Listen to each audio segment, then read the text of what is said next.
Hey everyone, welcome back to the Outcomes Rocket. So excited you tuned in to another episode of our podcast because today I've got the privilege of hosting Steve Olenski on the podcast. He is an amazing leader in marketing, serving as a chief marketing officer of Stan Ventures, the #1 Indo-American SEO and link building company in the world. He's known for his strategic marketing acumen. Steve has earned the nickname the CMO Whisperer for his ability to guide and mentor marketing leaders from the biggest brands in the world. He also hosts the CMO Whisperer podcast, where he shares his insights and interviews with marketing and business leaders, as well as world-class athletes and celebrities. We'll make sure to link that up for you guys to check out. But today he is on the Outcomes Rocket. So with that, Steve, welcome. The pleasure is all mine, my friend. How are you today? So great, man. It's so great to be with you again. Yeah, I'm really looking forward to this. Likewise. So look, we're going to talk all things marketing today. We're going to talk trends, changes, and ways that our healthcare leaders listening to this podcast can make the most out of their marketing programs. So really, before we dive into it, man, I'd love to just hear your story. What got you started into marketing? There's some things I didn't mention, like you were previously a writer at Forbes. Like, what got you into this game? Wow, that's a good question. Usually when people ask me about my career path, I say it's been as straight as a circle.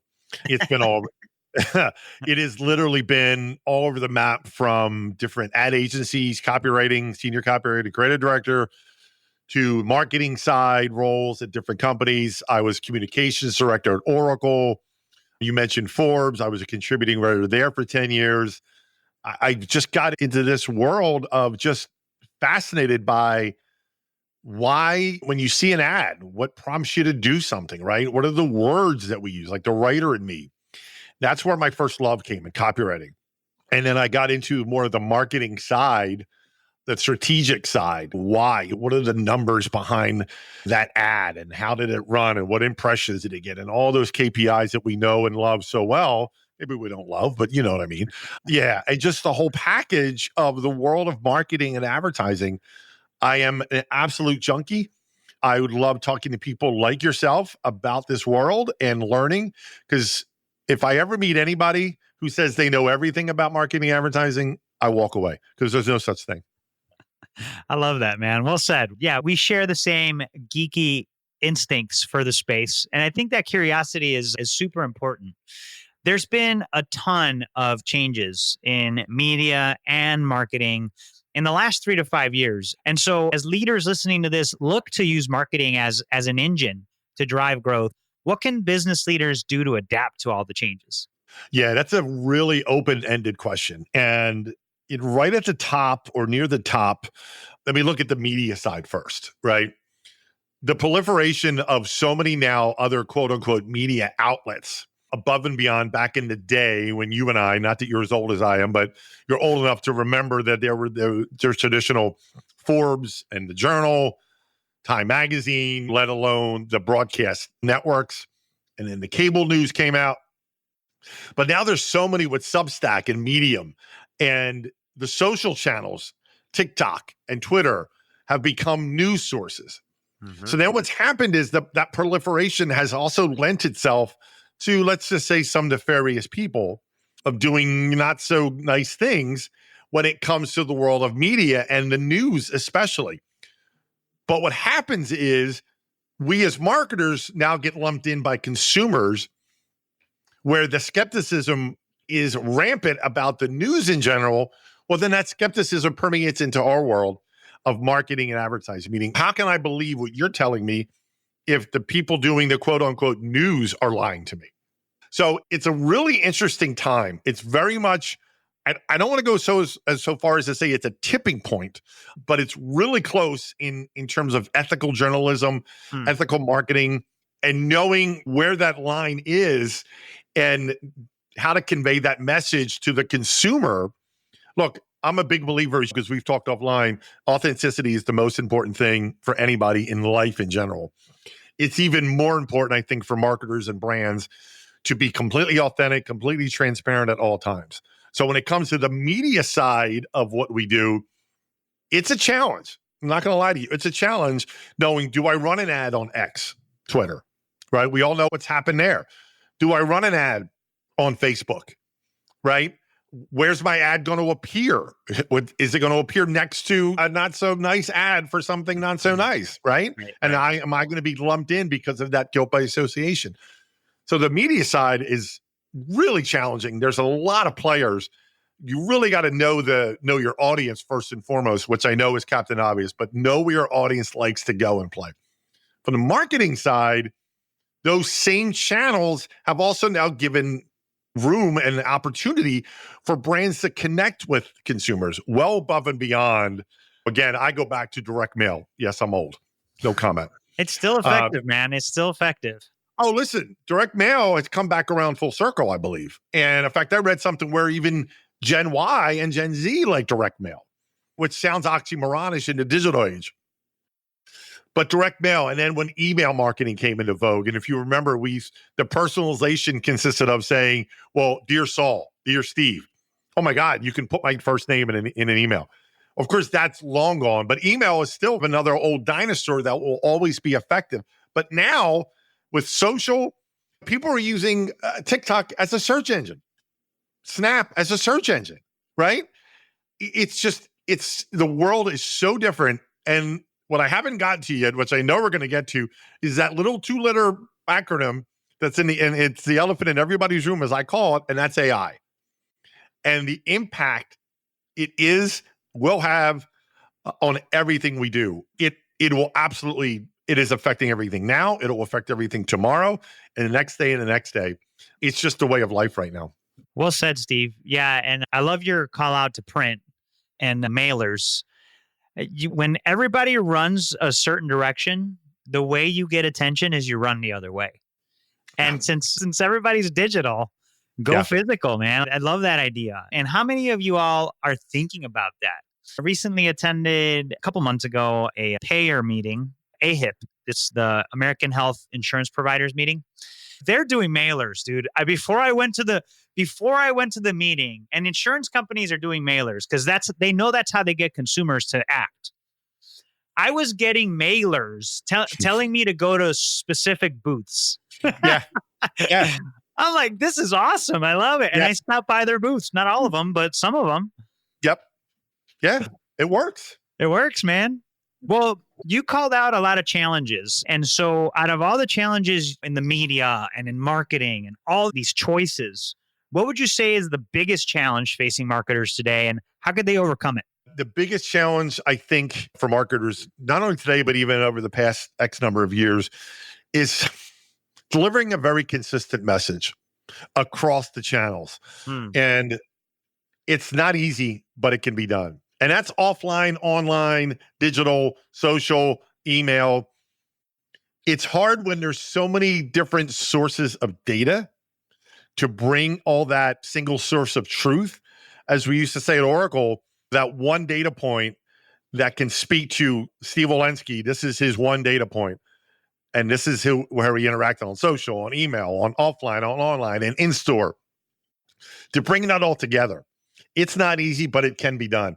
That, to me, is the biggest challenge for marketers, is to deliver that uniformed message to consumers, but also acknowledging, hey, I know you just bought these pair of shoes. I'm not going to market you the same pair of shoes, because the minute I do, you're going to think you don't know me.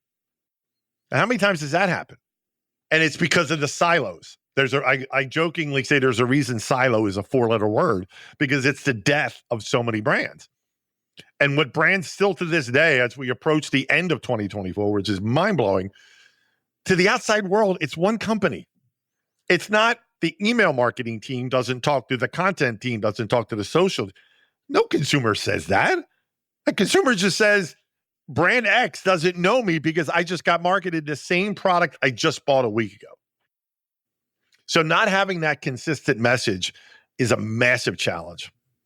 And we've all done it. I think we're all guilty of this misaligned channel communication issue that Steve's brought up. What can marketers do today to overcome it? And you mentioned AI. So let's touch on that too in that answer. Like, how can they use AI to stay aligned? And how is AI, in your eyes, seeing it impact media and also marketing? So AI is obviously, like I said earlier, it's the elephant in everybody's room.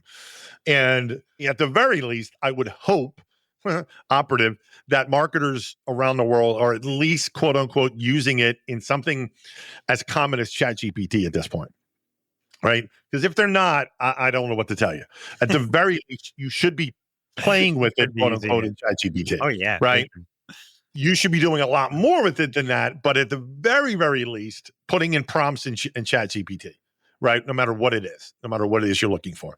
AI, talk about Captain Obvious here. It's the ultimate game changer. But Yeah. there's a caveat to that. And the caveat is it's a tool first and foremost. And I tell people that it is not the catch-all. It will not solve all your problems. It is no different than any other tool in your toolbox.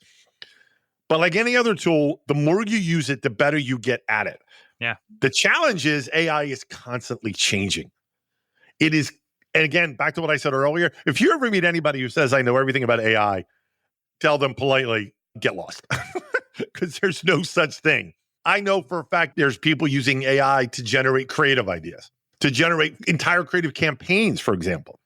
That's incredible. There's marketers using AI to write marketing plans, to put a prompt in. Now, the massive caveat I always say to people is do not rely solely on AI. Do not take a Chat GPT, a Gemini, pick whatever AI tool you want to use as gospel.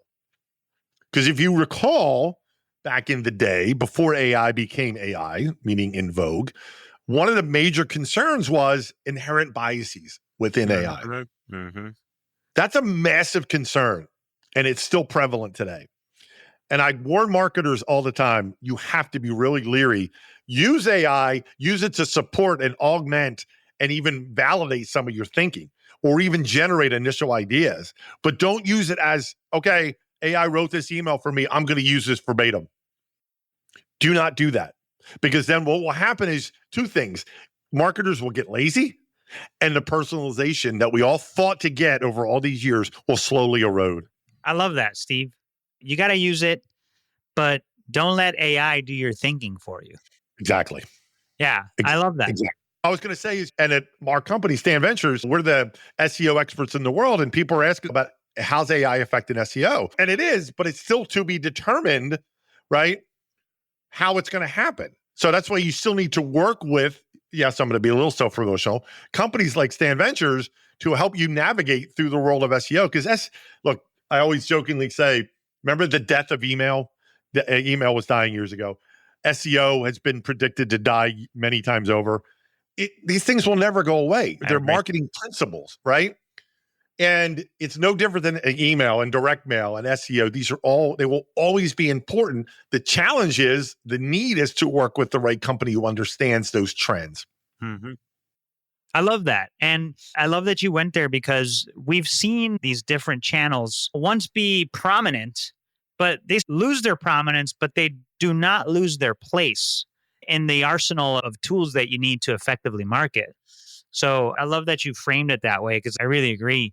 And also this idea of use AI, and as you use it, you'll start seeing more applications. You'll get better at it. You're not going to be replaced with AI, but you will be replaced with other humans using AI. That's one of my favorite ones, right? I love that. I'm stealing that. Look, we oftentimes think about marketing as a driver for leads and awareness. We oftentimes don't think about marketing for customer acquisition. And you and I were having a really awesome discussion pre-podcast about that. What role does marketing play in customer retention and experience? Yeah, it's massive on both fronts. The retention, it's that, just to use even the root word of that word of retention is retain, right? So you retain that awareness, right? Now you can make the case that, okay, a brand like McDonald's, does McDonald's really need to do a lot of retention marketing? Probably not, because it's McDonald's. But most of the brands in the world don't have the equity that a McDonald's has. So when it comes to retention, it's that constant, think of your email inbox, right? Whatever goes out of your purview is out of your sight, out of your mind. So you don't know about it. So the retention, look at it as moving it back to the top of your inbox. That kind of, and I just thought of that I like that. analogy right now, I like by that. the way. No, that's a great But analogy, actually. I like that. it's top of mind and it's above the fold, which I know is an old newspaper term, and some people may know what that term means. But if you picture an old newspaper, we would get newspapers, whatever was on that top above the fold. That's how an inbox is. That's how retention marketing works. You're staying top of mind, but you're not crossing the line. Oh, what's that line, Steve? The line is where you're getting into that annoying 2-3 emails a day, 2-3 emails every couple days. No, you got to know where that line's drawn, and I can't answer that. You can't answer that. That's very individualistic for any brand manager to know where is that line to remind people, hey, we're still here, right? That's part one. Part two is, and I'm going to get on my soapbox here. Find me where it is written, Saul, that every single communication from a brand has to try and sell something. It doesn't exist, right? I'm being sarcastic. But how many times do we get email after email from brand X and they're always trying to sell you something? Oh, No, yeah. Every day. right? As opposed to just, hey, check out this event we just had. Or here's something that happened in one of our stores, or if it's a brick and mortar. Don't try to sell me something every single communication. That's not retention. That's annoyance marketing. I just coined that phrase, but that's annoyance, right? And then you alienate people, right? So that's retention. From customer experience, now I'm going to loop it all back to that single source of truth, right? And having that one data point as best you can to then create that messaging where I'm acknowledging, I'm noting, I'm showing you, I know you were in my store, you were on my website, you did this, you clicked on an email. That experience is going to be reflective of those different stops that you made. That's awesome, man. I love thinking about marketing in this way because it's against the grain and flow, conversion, retention. And when you think about those three steps in any business, we tend to think about marketing on the flow side, sales for conversion. You look at your customer success team for retention, but let's listen to Steve Olenski, folks. Marketing also has a function in retention. So great. Look, I'm enjoying this discussion. I've got one more for you, and maybe we're going to do a part two because this is just a lot of fun chatting with you, Steve. Elaborate on the importance of maintaining that consistent brand message across all channels. I know we touched on it, but what I want to leave the listeners and viewers with is tangible ways they could do this. And how does that tie into customer experience? The quick, and I'm going to elaborate, but the first piece of advice to any marketer listening to this is always put yourself in the shoes of your audience. Again, it may sound obvious, but any marketer who's done it more than 30 seconds knows you can get really lost in your strategy, right? And then the email team does their strategy and the social team says, and those silos start coming up. And then the messages get disjointed. To the outside world, again, I'm repeating myself, but it's so important. To the outside world, you are one company, you are one brand, you are one message. The minute you show dysfunction, that's when the consumer is going to get turned off. They may stay loyal. I don't know. They might. I don't know. But why take that chance? Why take the chance of alienating someone, especially someone who's been a loyal customer of yours? So I cannot stress the importance of that consistent brand message across all the channels, whether you're talking to somebody on X, on email, in store. I'm not saying it's easy. It's not. But the benefit and the return are enormous. So having that really consistent basic tone, which I haven't used that word yet, the basic tone, stay true to your brand. You have brand guidelines. Hopefully you should stay true to your brand guidelines, stay true to your brand voice, right? Because if the minute you start deviating from that, even in just one channel, wait a minute, why are they talking to me this way? They never talk to me this way. It's the same brand. Then they're going to get confused. So the ultimate message is, I preach this and I speak about this, is that having that one consistent voice and tone in all communications with your customers and acknowledging and knowing, let them know, without being creepy, of course, let them know that, hey, did you enjoy that new garden shovel that you bought? Anything I can help you with? As opposed to, trying to sell them the same thing again? No. That's awesome. No, great close there, Steve. And I agree. What are we doing to support our customers and what they've already bought? Yep. And how are we offering them value? And let's make sure all of the messages we send to them across all channels aren't selling all the time. Thank you. You've left us with a lot to think about, Steve, and we thank you for that. What final thoughts and advice would you leave our listeners with? And for anybody that wants to connect with you and learn more about what you do, what Stan Ventures does, what's the best place that they could follow you and learn more? Awesome. So Stan Ventures, very easy, is stanventures.com. You can find me on LinkedIn, Steve Olenski, Olenski. Same on Twitter, X. My podcast you referenced, thank you for that, is CMO Whisperer with the extra ER at the end. Hit me up. Saul knows I love a good like he does. He's a brilliant conversationist. I love to talk to people. By all means, hit me up. So that's where you can find me. As far as final words of wisdom, I'm going to repeat myself, and only because I believe in this so much.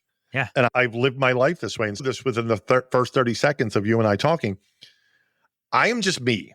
And brands need to just be very transparent, very open, very honest. Consumers are a lot smarter than we give them credit for, right? They know we're trying to sell them something. With the product, service, experience, they get it. I firmly believe if marketers in the world just acknowledged consumers are a lot smarter than we give them the credit for, we think they are, and speak with them instead of to them, that little tweak, night and day. That's awesome. Yeah, no, this is great stuff. Always love having these conversations with you, Steve, and everybody. Thanks for tuning in to another episode with us. I hope that you're walking away from this episode with Steve Olenski just refreshed and a new approach and applying something that's going to change your business, your relationship with your customers and prospective customers for the better. So check out the show notes. You'll find ways to get in touch with Steve via LinkedIn, as well as ways to get in touch with the folks at Stan Ventures. Thank y'all for tuning in. And Steve, really appreciate you making the time for this. Pleasure is all mine. Take care, brother.